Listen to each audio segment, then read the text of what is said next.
Good morning everyone. मैं doctor Maya Agarwal, assistant professor SPC government college HP. आज का बच्चों हमारा टॉपिक है ग्रुप इंश्योरेंस पॉलिसी मीन्स समूह बीमा पत्र। जैसा कि हम सभी देख चुके हैं कि इंश्योरेंस के द्वारा हम भविष्य में होने वाली अनिश्चितता को कम करते हुए भावी जोखिम से बच सकते हैं। तो जनरली अगर हम देखें तो व्यक्ति जब जीवन बीमा करवाता है और बीमा पत्र करवाता है तो अपने व्यक्तिगत जीवन के ऊपर लेता है। लेकिन आज जो हम टॉपिक डिस्कस कर रहे हैं वो है समूह बीमा पत्र। समूह बीमा पत्र एक ऐसा बीमा पत्र माना गया है जिसमें कि एक व्यक्ति के जीवन पर ये बीमा पत्र जारी नहीं होता है, बल्कि सामूहिक रूप से व्यक्तियों के समूह के ऊपर ये बीमा पॉलिसी लागू होती है। तो आज हम समूह बीमा पॉलिसी के बारे में जानने वाले हैं। तो इसके लिए हम कुछ विद्वानों के द्वारा दी गई परिभाषाओं को देखेंगे। तो प्रोफेसर एंजल जो समूह बीमा पत्र के संदर्भ में लिखते हैं कि समूह बीमा व्यक्तियों के समूह का बीमा करने की एक योजना है जिसमें कि जीवनों का चयन यानी व्यक्तियों जिनका कि बीमा किया जाना है चयन व्यक्तिगत आधार पर नहीं होकर समूह के रूप में होता है। तो कहने का आशय ये है कि अंजलि कहना चाह रहे हैं कि समूह बीमा जो है किसी एक व्यक्ति का बीमा न करकर पूरे समूह का बीमा करने की एक योजना है। इसी प्रकार अगर हम देखें federation of insurance institute of India ने कहा है कि समूह बीमा एक ऐसी योजना है जो कि एक अनुबंध के अंतर्गत अनेक लोगों को सुरक्षा प्रदान करती है। इन समूह के रूप में जहाँ बीमा किया जाता है उसे हम ग्रुप इंश्योरेंस कहेंगे। इसी प्रकार अगर हम देखें तो समूह बीमा किसी एक ही सेवा योजक के कर्मचारियों के समूह का बीमा यानी जो कर्मचारी कहीं कार्य करता है तो उसका जो नियुक्ता है उसी कर्मचारियों के समूह का बीमा है जो नियुक्त तथा बीमाकर्ता के बीच एक अनुबंध के द्वारा किया जाता है। कहने का आशय है जब व्यक्ति कहीं कार्य कर रहा है, किसी कार्य क्षेत्र पर स्थल पर कार्य कर रहा है तो वहाँ अनेक कर्मचारी कार्य कर रहे होंगे, तो नियोक्ता द्वारा उन सभी कर्मचारियों को एक साथ समूह के रूप में बीमा का अनुबंध बीमा कंपनी के साथ किया जाना समूह बीमा कहलाता है। तो इस प्रकार अगर हम इन परिभाषाओं से तो ये स्पष्ट होता है कि समूह बीमा योजना एक ऐसी बीमा योजना है जिसमें किसी समूह के लोगों को सुरक्षा प्रदान की जाती है जबकि उन लोगों का बीमा व्यक्तिगत आधार पर नहीं होता है। तो कहने का आशय समूह के रूप में बीमा योजना का लाभ लेना ही समूह बीमा पत्र कहलाता है।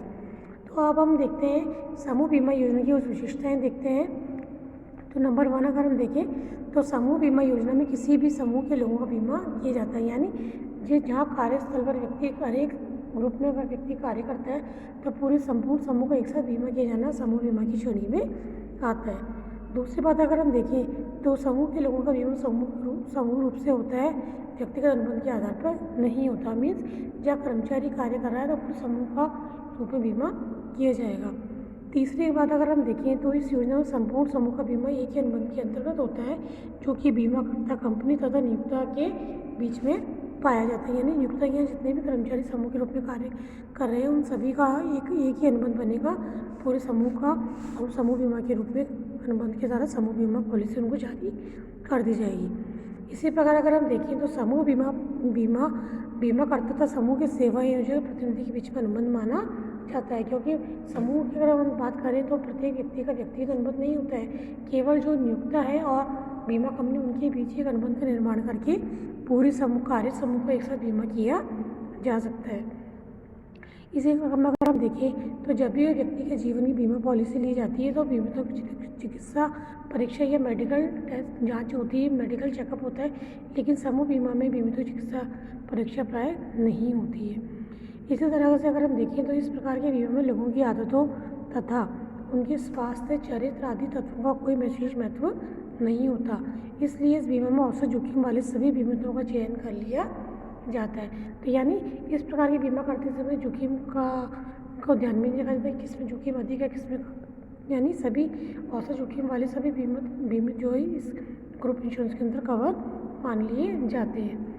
और इस प्रकार के बीमा में समूह को एक इकाई मानकर जोखिम का चुनाव किया जाता है। माना जाता है कि जिस ग्रुप का हम बीमा कर रहे हैं वो वही एक इकाई मानी जाएगी। इसी प्रकार अगर हम देखिए समूह में लोगों की उचित संख्या कम से कम 50 होती है, 50 तो होनी ही चाहिए।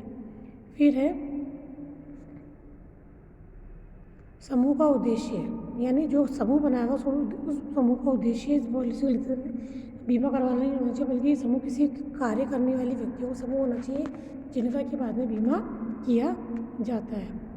इसी प्रकार अगर हम देखें तो समूह में बीमा राशि का निर्धारण एक निश्चित सूत्र के आधार पर किया जाता है। सामान्यतः ये वार्षिक वेतन से 1.5 गुना या 2 गुने के बराबर होता है, उससे अधिक नहीं होता है। इसी प्रकार अगर समूह के लगभग सभी सदस्य बीमा योग्य व्यक्तियों को बीमा करवाना अनिवार्य है। कर्मचारियों के अनुसार में किए जाने समूह बीमा में से कम 75% कर्मचारियों को इस योजना में शामिल होना आवश्यक है, तभी समूह बीमा पॉलिसी जो है अपनी सफल हो पाएगी। इस प्रकार हमने देखा इस बीमा पत्र के अंतर्गत एक समूह बीमा पत्र जारी कर दिया जाता है, जिसे हम मास्टर बीमा पत्र भी कहते हैं। तो इस प्रकार अगर हम देखें संक्षिप्त में अगर हम देखें तो ग्रुप इंश्योरेंस पॉलिसी एक ऐसे बीमा पत्र माना गया है जिसमें कि एक नियोक्ता के यहाँ जितने भी कर्मचारी सामूहिक रूप से कार्य कर रहे हैं उन सभी को एक समूह मानते हुए कि यूनिट इकाई मानते हुए सभी का बीमा कर दिया जाएगा। और हमें ध्यान देना है योग्य बात यह है कि पूरे समूह में प्रत्येक व्यक्ति का व्यक्तिगत बीमा ना होकर केवल सामूहिक रूप से बीमा हो रहा है, तो ऐसी स्थिति में नियोक्ता जहाँ पर कर्मचारी कार्य कर रहा है तथा बीमा कंपनी जो कि बीमा करेगी उन दोनों व्यक्तियों के बीच एक अनुबंध का निर्माण होता है, जिसके आधार पर सामूहिक बीमा पत्र जारी किया जा सकता है। तो इस प्रकार समूह बीमा पत्र में अगर हम देखें तो प्रत्येक व्यक्ति का व्यक्तिगत बीमा ना होकर सामूहिक बीमा किया जाता है और प्रत्येक नियोक्ता इस प्रकार का बीमा करवाकर अपने समूह को होने वाली भावी हानि की अनिश्चितता से मुक्ति प्राप्त करता है और भविष्य में होने वाली हानि की संभावना को काफ़ी हद तक कम कर सकता है। तो इस प्रकार समूह बीमा पत्र एक नियोक्ता और बीमा कंपनी के बीच अनुबंध से लगाया जाता है।